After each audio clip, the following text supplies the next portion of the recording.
Well, good afternoon, everybody. Thanks for coming out. Obviously, an exciting day for the program, for all of us. Culmination of a lot of hard work over a lot of different years, and so a lot to celebrate, a lot to look forward to. But was pleased this afternoon to accept an invitation from Nashville Sports CEO Scott Ramsey for the University of Illinois to represent the Big Ten Conference in the 2025 Liberty Mutual Music City Bowl. The game, a lot of the details are in front of you, but the game will be held in Nashville, Nissan Stadium, 4:30 p.m. Central Time on Tuesday, December 30th. Will be broadcast nationally on ESPN. Of course, we're excited to play a high-profile opponent in the University of Tennessee. Notably, it's the first time we've ever played the Volunteers, and so that'll be an exciting experience for us. We have a lot to play for. With a win, it would be the first time in program history that we've won 9 or more games in back-to-back seasons. Also be our 19th win over the last 2 years, which would also be a high water mark for us over a 2-year span. Of course, we just had a taste of Nashville over the last few days with our men's basketball program. It's a great win for our team down there. I think just as importantly, a really impressive turnout by our Illini faithful, and I have every confidence that they will be back down there in 3 weeks to cheer on our guys. It's an exciting game for us. It's an easy drive to get down to Nashville. It's a marquee opponent, and really looking forward to having what has become our annual family and with the ILL holiday gathering in the Music City. We've got information regarding tickets as well as travel packages now available on our website, fightingillini.com. And would encourage everybody, of course, to get on there and make plans to join us in that week between Christmas and New Year's. A couple congratulations and thanks. First, of course, I want to thank Scott Ramsey and the folks down in Nashville for the invitation. It's our first appearance in this particular bowl game. I know our fans will be excited to join us down there and experience all that Nashville has to offer. I also want to congratulate and thank our players. This has been such a special group, a group that has really changed the trajectory of Illinois football. I know Coach will have a lot more to say about them, not only today, but in the weeks ahead. But this is a group of seniors in particular that arrived here with a vision for what this program could become. And I'll be damned if they didn't make that vision a reality. All of us really are the beneficiaries of their hard work, their commitment. It's a group that has left a legacy here that will be remembered for a really long time. And we're looking forward to sending them out on a high note, hopefully putting a capstone on their careers down in Nashville. Also want to thank our football staff.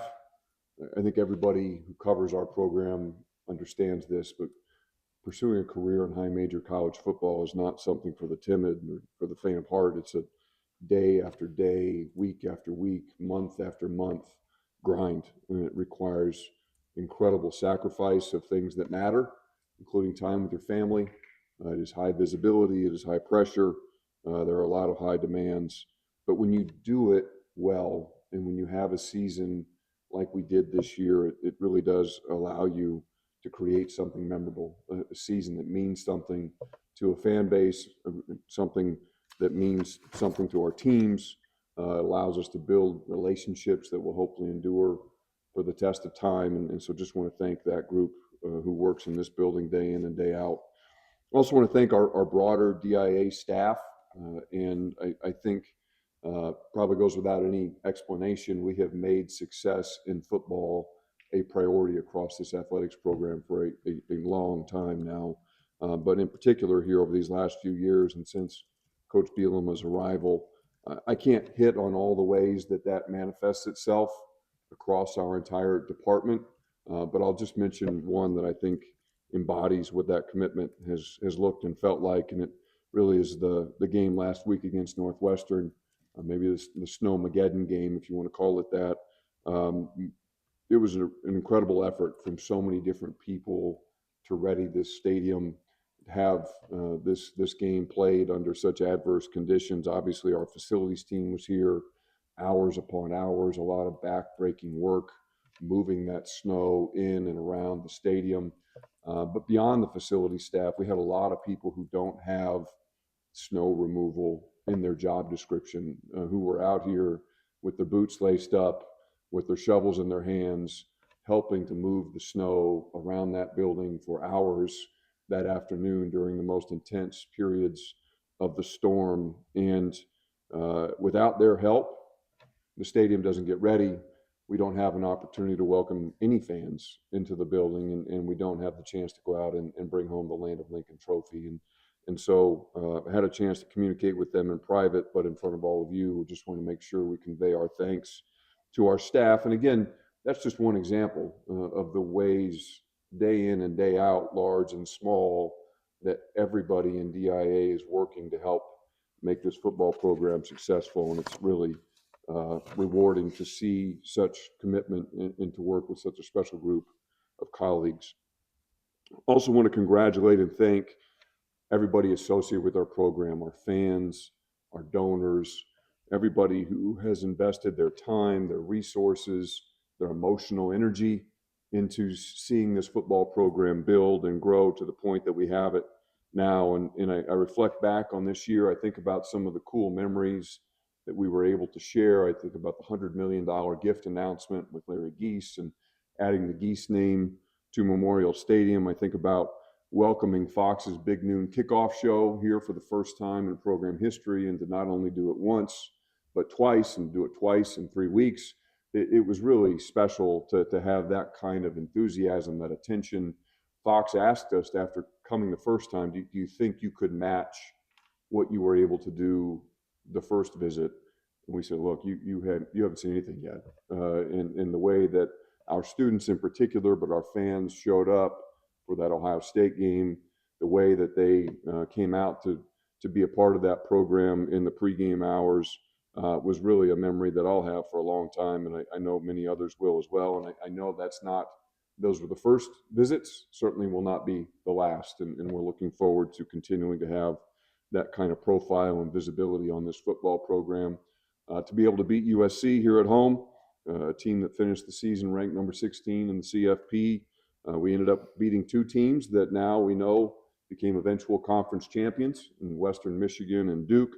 And then, of course, the Snowmageddon game that I mentioned with Northwestern, second year in a row we've played under very memorable conditions against the Wildcats, and to be able to bring the hat home for 2 years in a row along with the cannon means a great deal. The numbers are pretty exciting.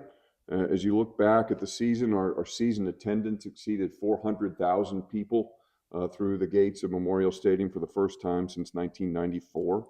Our average announced attendance this year was 58,350. It's our highest attendance since 2009, and it's a remarkable increase of 65% since Coach Bielema's first year in 2021. We sold out 4 consecutive home games for the first time since 2008. And contributing to those attendance numbers were 42,000 season tickets, a number that is up over 90%, or I should say almost 90% since Coach Bielema's first season. And that also included over 8,000 student season tickets. That's up over 107% since Coach Bielema arrived.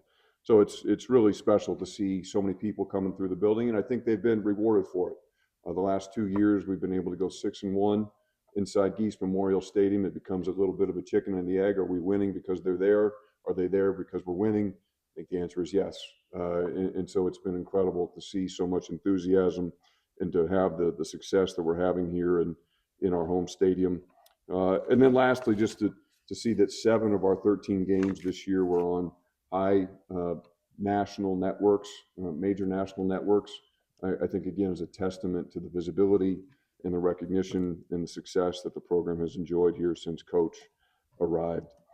Lastly, of course, just want to thank Coach Bielema, and kind of segueing from some of the things that I was saying, it's amazing what has happened here over the last 5 years.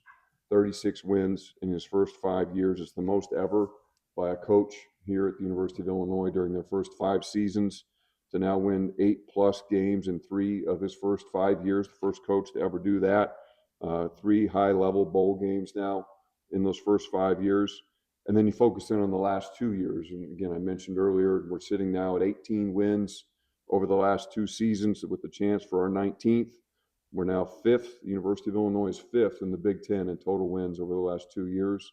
tied for 6th in conference wins during that time.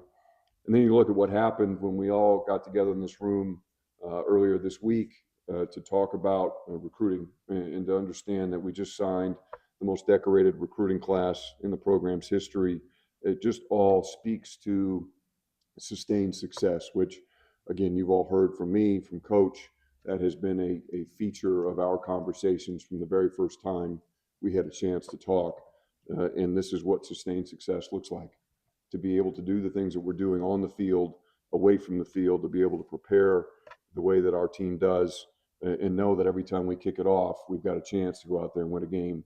And that is something that has really been rewarding to watch and to feel some investment in. And the things about Coach, and I've had the chance in a lot of different settings to talk about him. The reasons for our success, I think, as we look at his leadership, one, he doesn't ask anybody to do anything that he hasn't done or won't do himself. His work ethic is remarkable. He's the first person in the building. He's the last one to leave. He's hired a tremendous staff. I touched on them earlier. The people who walk the halls of this building every day share that commitment. They share that vision. They are every bit as talented and dedicated as he is. He's a remarkable relationship builder. I look at the way he has been able to build relationships. It's hard in football because of the size of this room, because you understand how many people you have on your roster. They all have family members. They all have expectations. They all need to be managed on an individual basis. You've got a big staff. You've got people working around the community who are trying to help your program. He is really gifted at building individual relationships with all of those hundreds and hundreds of people, and that's a very hard thing to do. His football acumen is the best I've ever been around, and not only does he know it, but he can teach it. A lot of you know my parents were teachers. One of my dad's favorite quotes was that a teacher is not judged by what he knows, but by what his students learn. And Coach Bielema does a great job of making sure that his students learn what he knows about the game of football, so that when they kick it off on Saturday afternoons, they're as prepared as any team in the country. He's an unbelievable person and a great friend, and we're just grateful to him, to Jen, and to their daughters for their commitment to this place, for the leadership they provided, and for making such a remarkable impact on this football program, this university, and the Champaign and Urbana community. So, again, on behalf of all of us, thanks to Coach. Congratulations to the program for another exciting accomplishment, and we're looking forward to seeing everybody down in Nashville. So, with that, I'll turn it over to Coach Bielema. Thanks, everybody.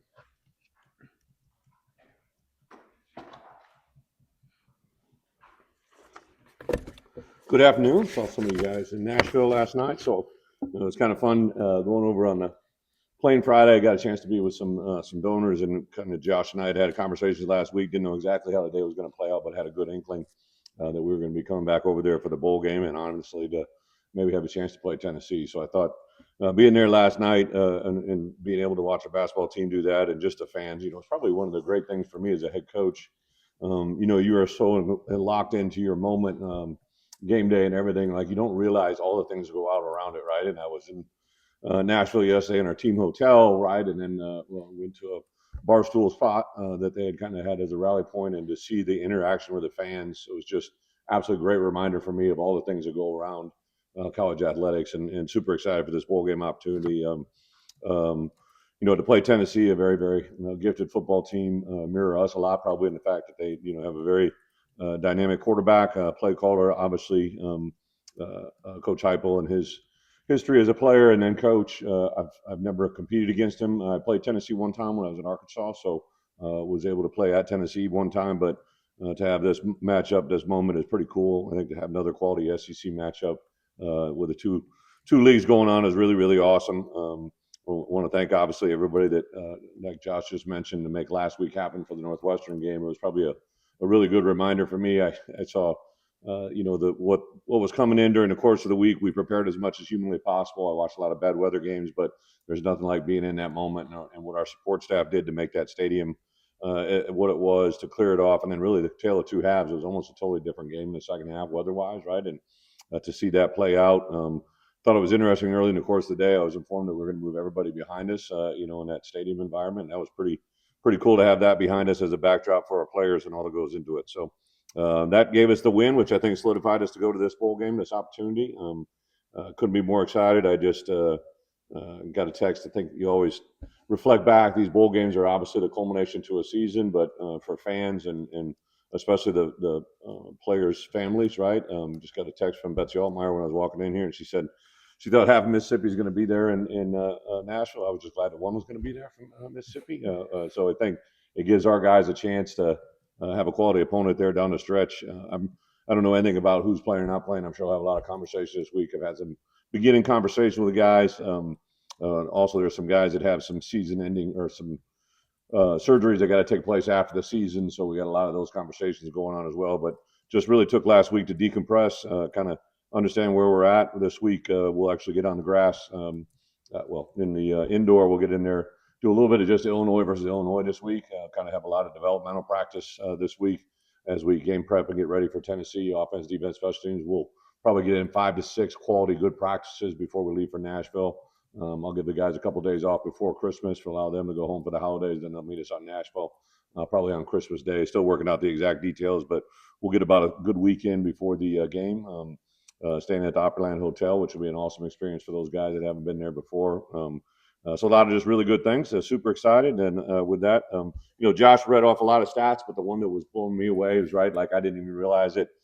I did going into the Northwestern game because of where we were at. We were at 11-2, and I knew if we won, we were going to have 12 wins in 2 years in Geese Memorial Stadium. And I think about looking back on it, one of the stats that I was really proud of when I was a head coach at a former school in the Big Ten, there was a time where I was filling out senior invites to their families for their senior day. And I remember there was a stretch during a 3 or 4 year run where those kids only lost 1 or 2 games maybe in a 4-year window. And to think that anybody that's been in this program the last 2 years and to walk off that field out there 12 times victorious with only 2 setbacks is a pretty amazing thing to get to. The stat about being in the Big Ten, number 5, I think that's Indiana, Ohio State, Oregon, and Penn State ahead of us to have the most wins over teams like Michigan and USC and some other teams that are in this league that historically have been, winning football for a long time. To have those things jump out are really, really pretty cool. So excited about the opportunity. With that, I'll open it up for questions.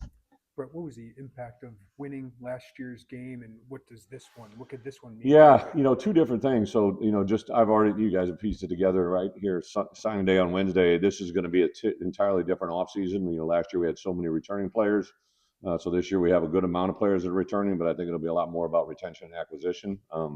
So that feel, but just the buzz and the energy around our program. Obviously, the out of season last year, we probably, for me in particular, like I just had a lot more coming at me about people that were interested in doing stories on us about our guys and what it is. I think it takes people a while to get used to Illinois being good at football, right? And I think because of that, the more we can sustain it, like Josh and I have talked about since I got here, that's probably the biggest deal.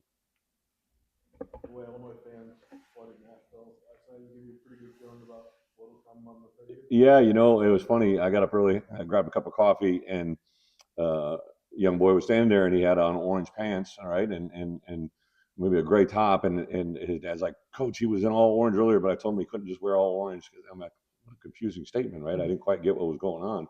I forgot, obviously, Tennessee's all orange, so there was a lot of orange and blue last night, a lot of orange overall. I think it'll be confusing for people at times. You got to be clearly identified, but I do think to have a 5-hour car ride, I even heard that you could stop at a casino about halfway here between here and Champaign to the, so that might intrigue some of those travelers. But I think just to have a city like that, to have it be on the 30th, I think is actually even better timing than the 31st, right? So people can still do something for New Year's if they wanted to. So I just think the timing of it, we have our own slot on that day. I think there's 3 games others that day, but to have our own time slot should be an awesome opportunity for us. And I expect the family to show up in full effect. This should be your third bowl game against SEC. Now you have a bunch of Wisconsin too. Is there a specific line playing that conference? I think anytime you're in these matchups, the matchup is obviously a non-traditional, so you don't get to see them. I think you go back to the Mississippi State game, and then everything that unfolded that week with Mike, it was just a very unusual experience. And then have South Carolina last year at this time, they were coming off a Clemson win, and they were probably the next team outside of the playoffs, right? And to have a again, last year, a very good talented quarterback that was kind of a marquee guy for them. To play that game the way it did, the way it played out, and to have the win, you're always excited. And I think our guys, I shot a group text to the leadership council as soon as I knew who we were playing and what we're doing, and they responded very favorably, very quickly. So I think they're excited to play. I think to play a good quality team that you don't normally get a matchup against. I had no idea that until Bret told me today that we'd never played one another as a fan base. So that's pretty awesome. Bret, with everything that happened with Luke in the spring, and then your opponent in this game kind of being reported as being involved in that, do you feel like that gives the game any juice at all? Yeah, probably. I can't speak for Luke, and honestly, I've never spoke about that conversation in any way, shape, or form with Luke. One of the things that I've really appreciated about Luke's demeanor, his personality, is he's just the same guy every day, right? And to get one more game with him, I think to have an SEC opponent for him is really pretty cool, right? Like I know that he has grown up in the obviously the SEC world down there, and then started his career at Ole Miss, and to go out of here as one of the most decorated players in Illinois football history. But more than that, he just stands for all these great things here at Illinois, and I think to have that moment for him is probably the thing I'll cherish more than anything. Brett, how do you approach the conversation with guys like Luke, Gabe, Yeah. opt-out conversation? How do you do that? Yeah, well, I've already had Gabe, Luke, JC, a couple other guys. I kind of concentrated this week on my guys that were in their last window or having to make major decisions. I've always just kind of given facts and data and information and kind of let them see how they feel, right? I know there's a lot of voice that go into it. I think it's really cool now. Everybody wants to talk about the timing and all that goes into it. Obviously, CFP got announced today, and I fully expect us to be in those conversations in the years ahead. But for where we were at, it kind of allowed us to take a deep breath this week. We lifted them twice. Met with them on Tuesday. Had a victory dinner on Tuesday night. Was absolutely awesome. We got this week until Wednesday, and then they kick into finals till that next Wednesday. We'll do some fun things. Just a simple thing. We'll take these guys to eat at the ribeye. Like that's like a big deal to them. So all these little for us all the way up until the 20th. Once school gets out, you kind of got to keep them occupied a little bit. So I'm already setting up practice around something where we can watch the CFP on the 19th and 20th, maybe something together. So yeah, I think to play these guys, but also for these seniors that got a decision to make, like you just don't get these moments very much anymore. It was funny. We have a couple guest captains that came in this year, and a lot of guys that have played in the NFL, and they just always make reference to the friendships they make and bonded while they're here is more than any time when their college or their NFL career. I really try to get those guys to understand and appreciate that. Anything you could share about those guys' decisions at this moment? Today's not the day, Okay. but I do think we'll probably have some things moving forward this week. I do tell the guys like, for me, I learned so much as a head coach through my players, right? And I keep going back to that year when Spoon jumped out, a couple of guys jumped. Like I just want to make sure those guys have their moment. They've done so many great things here. I don't want it to be some social media graphic that their buddy from high school put together. Nothing wrong with that, but like you know what I mean? Like they deserve to be rewarded and celebrated in the right ways. Have you been able to watch any of Tennessee this year? Do you know anything about their offense? Yeah, I snuck a peek in there last week. Wednesday and Thursday, I did a little Tennessee recon. Just very impressed with offensively. Just always been. Josh is just incredibly gifted play caller and what they do offensively. Obviously, their quarterback is put up some ridiculous numbers. Have a couple of receivers. Have a running back that's run for close to 1,000. Defensively, they've a year ago were statistically one of the best in the country. I know things fell off a little this year statistically, but a very opportunistic group. I think special teams is always going to be a challenge in the bowl games, right? So like I literally will start a file now as you watch all these games unfold, just kind of how things are won and lost in these moments, right? Because guys go through a natural break here, and sometimes these bowl games kind of have things similar to the beginning of the year where people just kind of forget about how you lose football games. We got to keep that in mind. There were a couple teams coaching changes that Yeah. opted out of bowl games and today, and Yeah. I think got their feelings hurt and opted out. Are you, I don't know, concerned at all that the bowl games will have less? I get it. I think there'll be a tweaking of the bowl games just because I think even with the CFP last year, our chief of staff, Mark's heavily involved with some of those conversations. And, in our preparation for this year, we obviously had some playoff conversations about what we do. We didn't want to get caught in the moment and have to react. So I think there's some some uniqueness to these home games that are played, you know, they were very popular, right? And to see those might expand, I think, in the future. I would think with college football playoffs. You know, I don't really worry about conversations I'm not in, right? It's kind of interesting. Obviously, when I saw Fitz get hired last week, and obviously new coach going to UCLA, like you're aware of it, but I don't really concentrate on those things now. I don't. I mean, I know what happened in Notre Dame, but I don't know the logistics of what happened or how it happened. I was when they weren't in it. Right away, I went to wonder what bowl game they were going to, right? Just because everything kind of is pre-aligned. So I went and watched my two little ones perform in an Advent choir today at St. Matt's. So I was in the second row watching a first grader and a third grader sing Silent Night when the bowl game announcement came out. So I really wasn't involved in all those. I don't even know what happened in the rest of the world. Brett, you mentioned your practices, you know, up the next couple of weeks might be Illinois centric. Yeah. And you said to us, like in the second bowl week, I'm trying to tell guys, hey, this is your opportunity to show me why you need to be Yeah. here. Is that a similar vibe to maybe these early bowl Yeah, practices? you know, you guys have probably seen those. There are some of my guys that haven't really played a lot that they want to pre-portal. They want to declare they're getting in the portal before the portal can open, and I understand it. I had conversations with all those guys. You know, Trey's a guy that I knew for a long time was probably going to go in this direction, and I could feel certain things begin to happen with a couple of those other guys. But like this year, like last year, there were several guys that I said, hey, if you want to play in this bowl game, right, I'll let you stay involved with the team. You can enjoy the celebration of the bowl, and then, you know, the portal opens up January 2nd. I know you can pre-portal or whatever you want to do.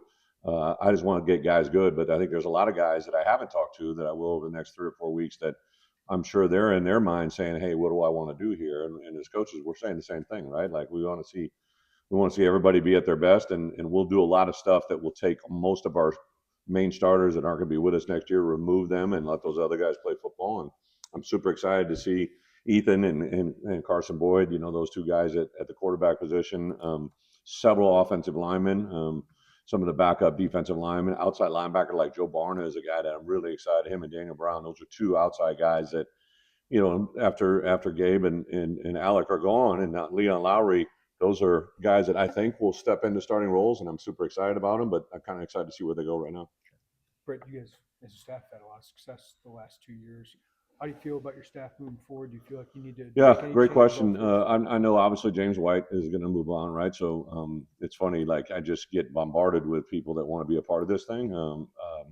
So I haven't really, you know, had many conversations with our staff, but I just know that when you hire good coaches, there's going to be things that happen. I know a couple of my guys are involved in conversations now that I'm aware of, just to make sure that I'm in the loop. I always tell my staff, right, I just don't want any surprises, right? So I'm sure there's going to be some transition, but for me right now, nothing will transition before the bowl game. Oh, good. All good. Yeah. What can you guys gain? What can you guys gain as a roster from just, you know, having another month together? Yeah. And building? Well, I think exactly what you said. I'm super excited to watch the Canopics, right? Like both those guys at both tackle spots. I'm really excited to see a guy like Brandon Hanson, Eddie Turek, TJ McMillan right at the center. Like Josh Kreutz has been a mainstay at that center for 3 years, right? Now we got to see where it goes. I'd love to see Brandon Henderson take that next step because he's going to have the most returning starts coming back on the offensive line, right? A guy like Angelo McCollum at nose guard, right? Like really see him. I think he's on the verge of doing something. You saw it this year. Mac Rusetich in the back end. Jaheim Clark really had a nice couple 3 games at the end, and to see where he goes. So there's that kind of stuff all around us. You know, less publicized but more recognized. You know, like who's going to be our next punter, right? And to have a couple guys in competition for some of those special teams. You know, Hank Beatty's been returning punts for 2 years, right? Now who's going to step into that role? So there's a lot of excitement. I think it'll happen. I think it's going to be fun this week. I told our coaches, I let them go on Friday morning. We only met till about noon. And I just gave them the whole weekend. I said, hey, just get ready because when we come back on Monday, we're going to grind for 3 weeks, take about a 4-day break for Christmas, go over to Nashville, and I want to take this thing to a different level, right? So both for the coaches and players, I think a lot of exciting things can happen. Thank you, guys. Thank you. Thanks, Brett.